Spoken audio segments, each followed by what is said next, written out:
Hi, I'm Mike Reynolds, senior reporter covering the media industry with S&P Global Market Intelligence Tech, Media, and Telecom News Team. Welcome to MediaTalk, a podcast hosted by S&P Global, where the news and research staff explore issues in the ever-evolving media landscape. Today, I'm joined by my colleague Yuri Struda, who covers tech, M&A, and capital markets for S&P Global Market Intelligence, and S&P Global Market Intelligence Kagan research analyst Richard Burns. Both are based in our London office. This time, we're going to be discussing the growing world of sports investment, which has seen a slew of deals in recent years. We're also going to be examining opportunities in women's sports and sports technology. Yuri and Richard, along with Gregory Bedrosian, CEO of tech-focused investment bank Drake Star Partners, were participants in a recent webinar entitled Scoring Profits, the Dual Benefits of Investing in Sports. You ready, Yuri? Yes. All right. Thanks, and Mike. Richard, how about you? You ready to go? Yeah, all ready to go, Mike. Good to be here again. Let's go. First off, Yuri, what was the motivation behind you guys putting the webinar together? Yeah, I think that's a great question, Mike. And so we at S&P with Kagan cover the business of sports from a variety of angles. Kagan covers sports rights, viewing trends, fan activity, loads of other business-related stuff. But we haven't focused very much on the investment side, and we haven't focused on this until recently. And the investment side maybe was not that important 5 or 10 years ago, or even 3 years ago. But it is increasingly important now as institutional investors expanding into this asset class, or what is becoming an asset class. And we thought it would be great to do a webinar on this, and especially because our numbers show we're at a record for value of transactions involving team acquisitions and minority investments. And also the number of transactions is at a record with, what's there, 2.5 months to go. All right. Richard, your take on the burgeoning world of sports investment. You say there isn't any other asset class like this one. No, Mark, I don't think there is. Sport has a unique appeal that not any other type of content can command. The passion and the appeal and the viewing level that sports does. Sport has drama, it's rare, and the tension could be unbearable on some of the things we're watching. And also you have to make a conscious decision in your schedule to make time to watch it. It has to be seen live, and it's one of the few things that actually drives subscriptions. And that's borne out by the audiences it delivers. The recent Paris Olympics, for example, was watched by 5 billion people. That's the highest ever audience I think achieved by a Summer Olympics. And the recent 2022 Soccer World Cup in Qatar had a similar sort of audience. And it's not just the size of the audience, it's the commercial appeal that comes with it. The audiences that watch sport are usually very highly demanded by advertisers and sponsors who only come out in these sort of big sporting events in these huge numbers.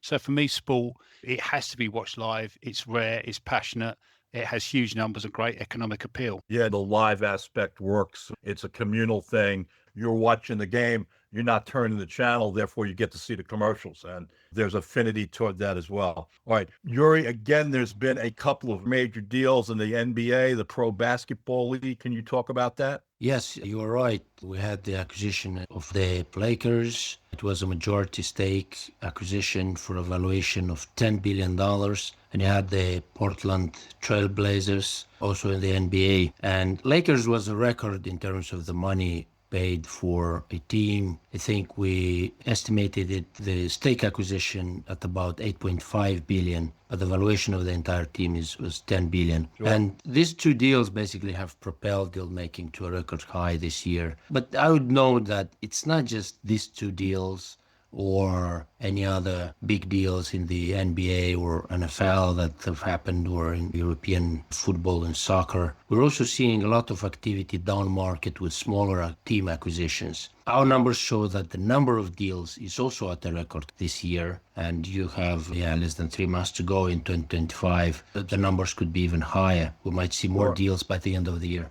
And this isn't a case, again, I think a general perception is, okay, you own a sports team, you're a rich guy, it's a trophy thing.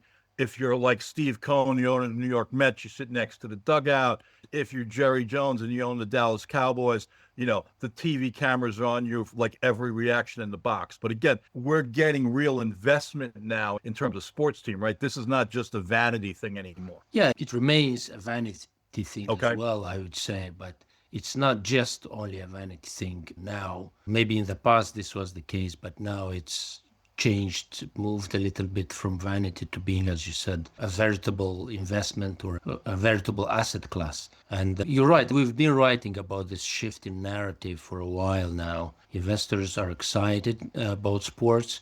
If you are an investor, especially for top teams and even some small ones, there are lots of attributes that you should like as an investor. It has utility-like cash flows with the rights deal, so there is typically no downside variation. And even if it is, it's happening like once every 5 years when you have this rights negotiation. What we've seen so far, they only go up, especially in the US. And another thing that investors like, it is a durable assets. So we've been discussing this with Greg Bejosen, who's been on the webinar, the CEO of Drakestar. And we were just half jokingly saying, if I were to bet, I would rather bet that Lakers is going to be around in 100 years. But I'm not sure, let's say, about Apple, if it's going to be in 100 years, or Alphabet, or any other like big tech company. And investors have recently, they've been caught in this narrative generally that durability of an asset should be valued at a premium. The more durable an asset is perceived, then the higher the price someone should pay for it, basically. So if this is why, for instance, Coca-Cola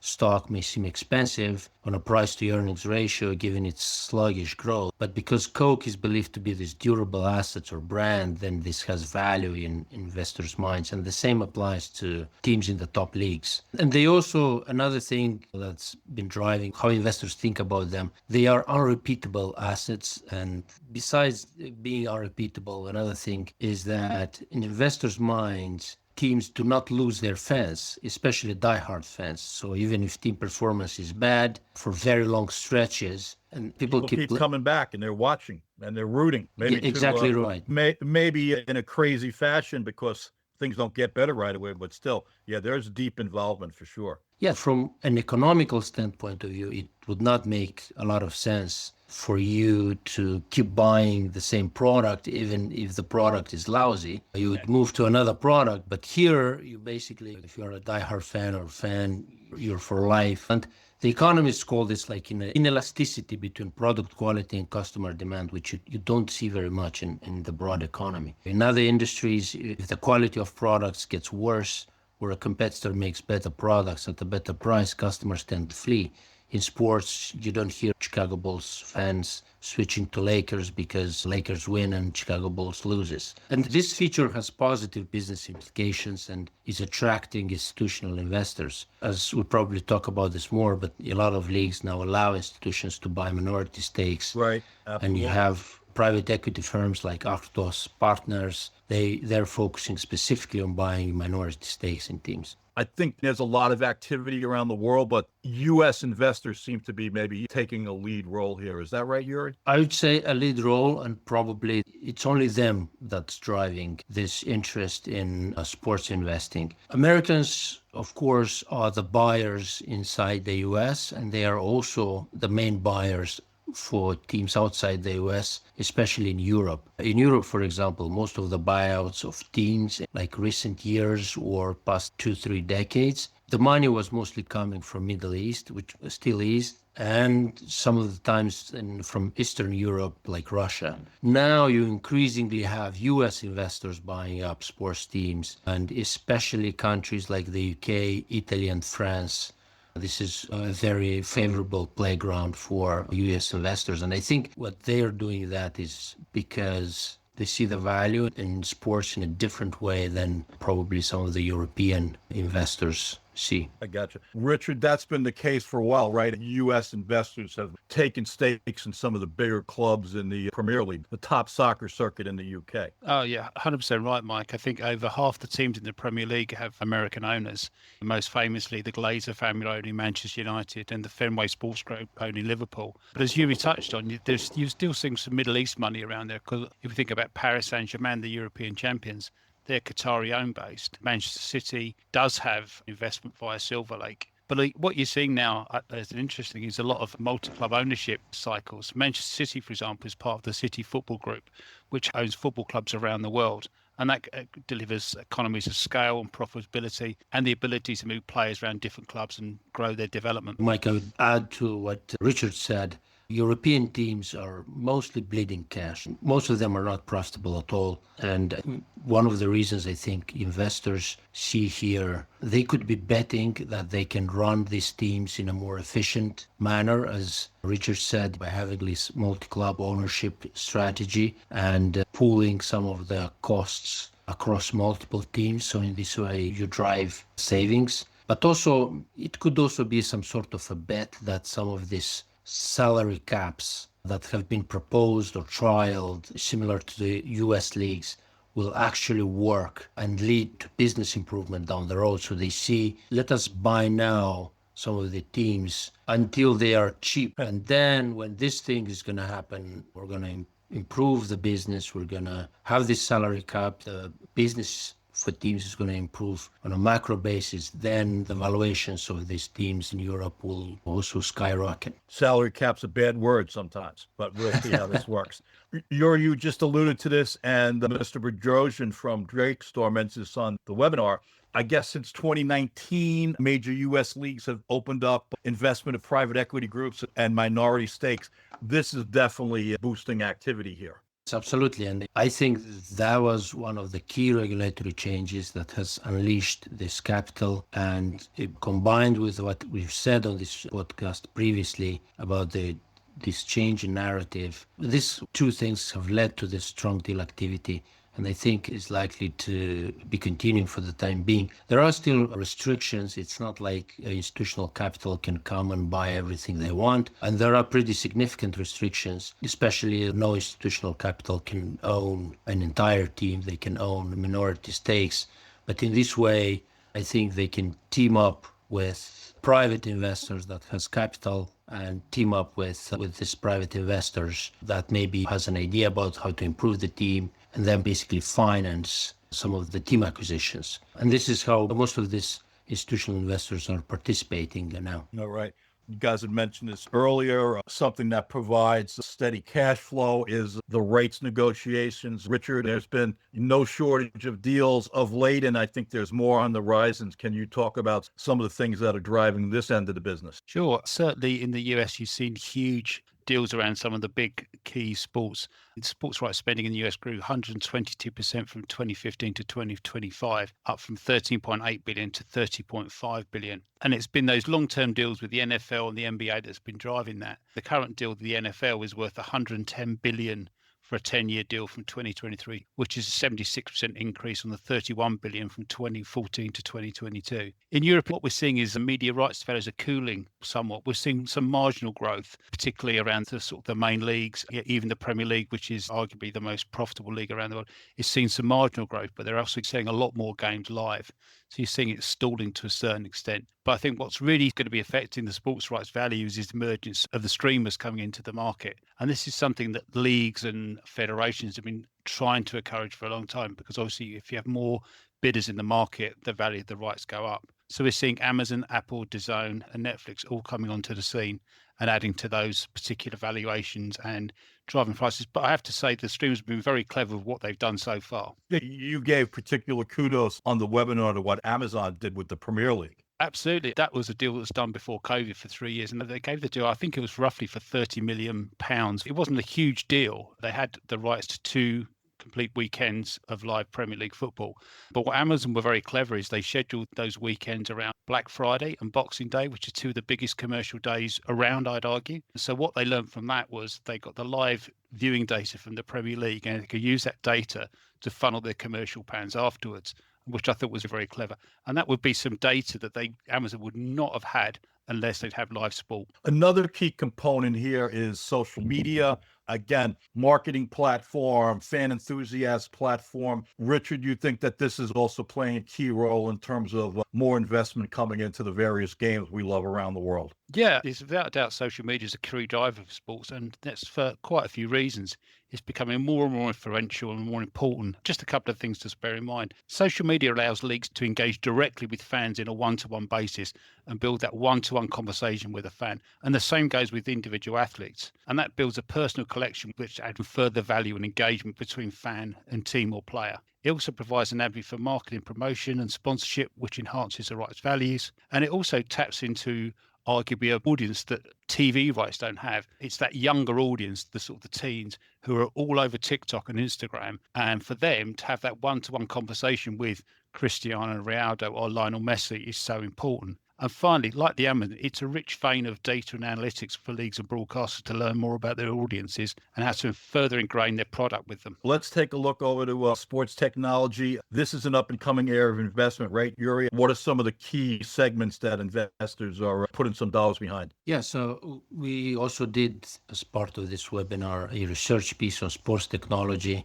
We've identified about 400 leading sports tech companies across different areas, ranging from betting, sports analytics, collectibles, merchandising, esports, and loads of other stuff. And I think this sector ties into this investor idea that they can bring efficiency. From what we understand, technology penetration in sports is still small, especially at the administrative levels and others. There might be some demand for tech there, and some of these companies are looking to capitalize on it. And I think, to your question, some of the most interesting area of investment within sports tech has been this analytics side, and across all levels, from player performance to the pitch, to the training, to operations of a club and other stuff like that. And also in the collectibles, which has always been a sort of strong market within sports tech, collectibles is seeing some of the investments, especially around like the blockchain technology. How can you combine blockchain with collectibles, make these NFTs and other stuff that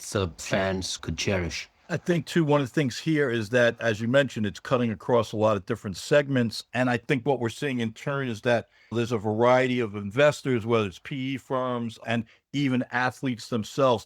There's a lot of smaller companies here. Is sports technology, is it ripe for M&A in the years ahead here? Yeah, the sports tech industry is highly fragmented. So the natural thing that comes with reaching maturity is consolidation. Yes, we should see more M&A in this space. All right. Let's turn over to the ladies. Women's sports has been really escalating in the recent years. Here in the States, the WNBA, Caitlin Clark is a household name for many. Record attendance, record viewing audiences. Expansion team, the Golden State Valkyries, they made the playoffs in the first year. They sold out every game at the Chase Center in San Francisco, which is home to where Steph Curry and the Golden State Warriors play.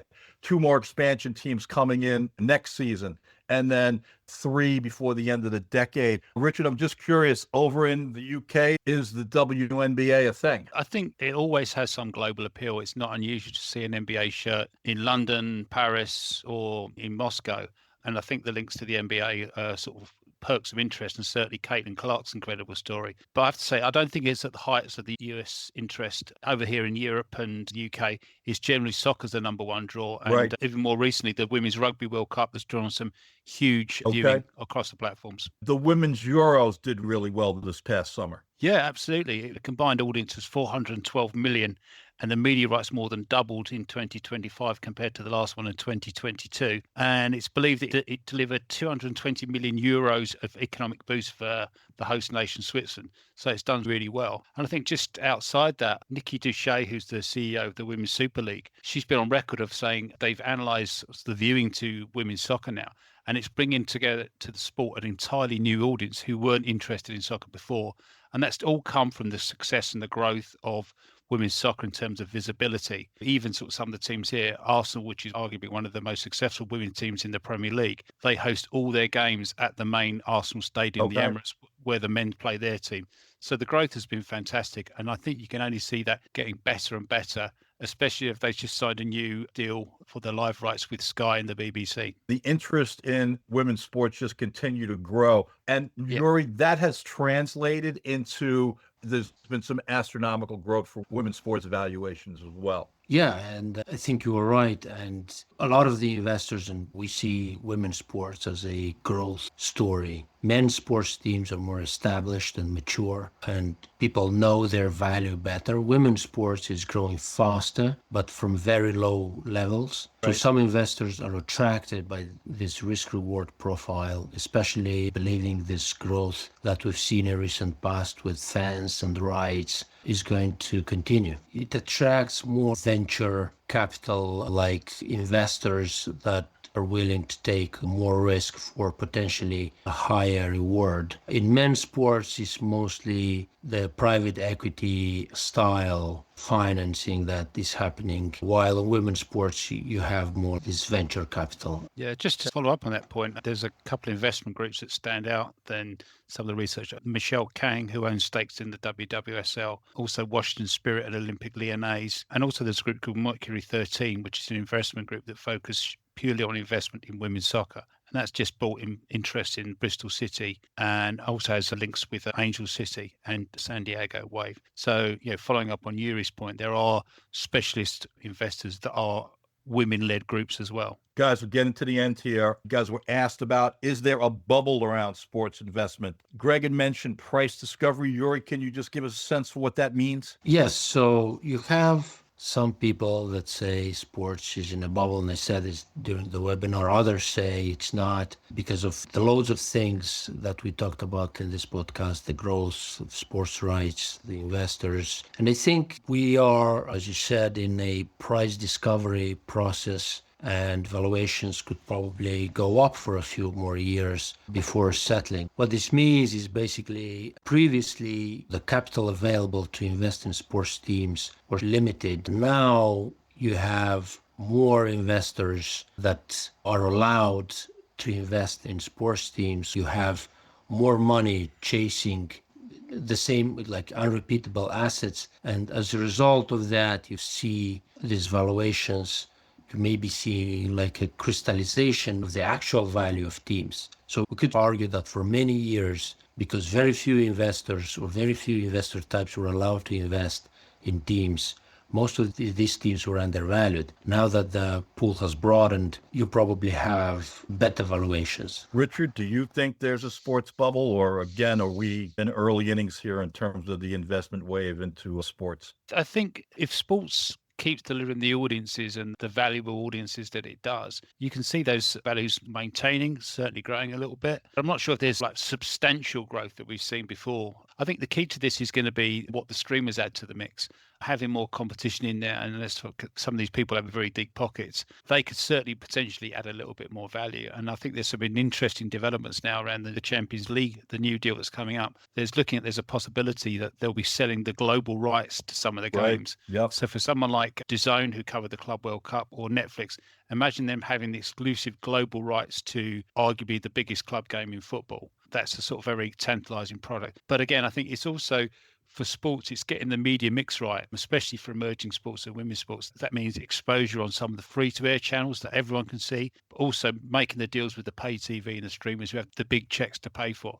So I think they need to be careful in terms of getting that exposure right between taking the money and getting the exposure right. Last question here, Yuri. Are we bubbling in the sports investment business? It's hard to say, but I would probably say that we're not yet bubbling. All right, guys. We will see. And the bubbling Yes. is a good thing sometimes. Anyway, that concludes this episode of Media Talk. We wanted to thank our guests, Yuri and Richard, for mapping out a number of the factors that are driving more investors to sports as an asset class. Thank you, fellas. Thanks, Mike. Thanks, Mike. And those who want more information on the dual benefits of investing in sports webinar, you can go to the Cap IQ Pro website and hitting the webinar tab, and you can get access there. This is Mike Reynolds. We'll catch up soon on the next installment of Media Talk. Bye, everybody.